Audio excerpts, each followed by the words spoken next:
Good morning. Welcome to your unique devotion. All right, here we go. Today I'm reading John chapter 11, verses 28 through 37. It's entitled Jesus and Death, the Last Enemy. So here we go. John 11, starting verse 28. Do you have your listening ears? All right, just checking. I always have to check. And when she had said these things, she went her way and secretly called Mary, her sister, saying, "The teacher has come and is calling you." As soon as she heard that, she arose quickly and came to him. Now Jesus had not yet come into town, but was in the place where Martha met him. Then the Jews who were with her in the house and comforting her, when they saw that Mary rose up quickly and went out, followed her, saying, "She is going to the tomb to weep there." Then, when Mary came where Jesus was and saw him, she fell down at his feet, saying to him, "Lord, if you had been here, my brother would not have died." We're talking about Lazarus here. We're still in that story. Therefore, when Jesus saw her weeping, and the Jews came with her weeping, he groaned in the spirit and was troubled. And he said, "Where have you laid him?" They said to him, "Lord, come and see." Jesus wept. Then the Jews said, "See how he loved him?" And some of them said, "Could not this man, who opened the eyes of the blind, also have kept this man from dying?" And that is Jesus and Death, the Last Enemy, John chapter 11, verses 28 through 37.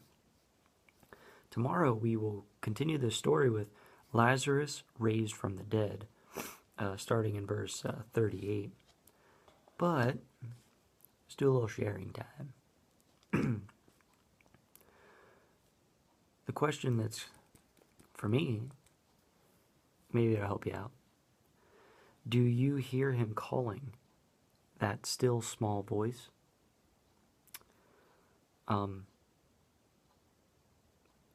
It says here, the teacher has come and is calling you. Yes, he's in the story here. They're talking to Mary. But you have to ask yourself, what do these words mean to me? So they have to be speaking to you. So put yourself in that place so that the teacher has come and is calling you. Do you hear it? And I'm going to build that communication. That's what it's all about. There's also something here that kind of stood out a little bit as a kind of afterthought. But even though that's the main question, where have you laid him? Now those words are in red, so that means that scholars think that Jesus actually said that. So, if Jesus is talking to you, he wants to resurrect you. He wants to change your life. Bring out from the tomb that person that should be there. So if you're having troubles, struggles, heartache, he wants to bring the joyful, God-loving person out. He wants to pull that out of you, out of your tomb, into life. But he's saying, where have you laid him? He wants you to remember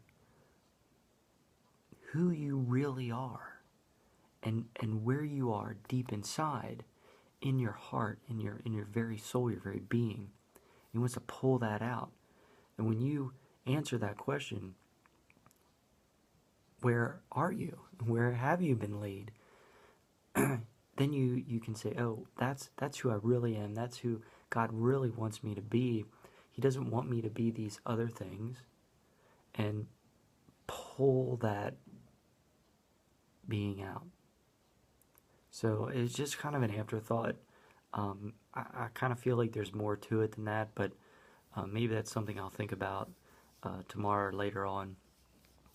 as an added bonus.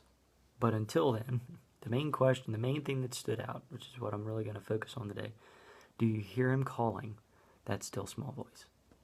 I hope God gives you all the blessings you deserve today, and even more so, all the blessings you don't deserve. Have a wonderful day.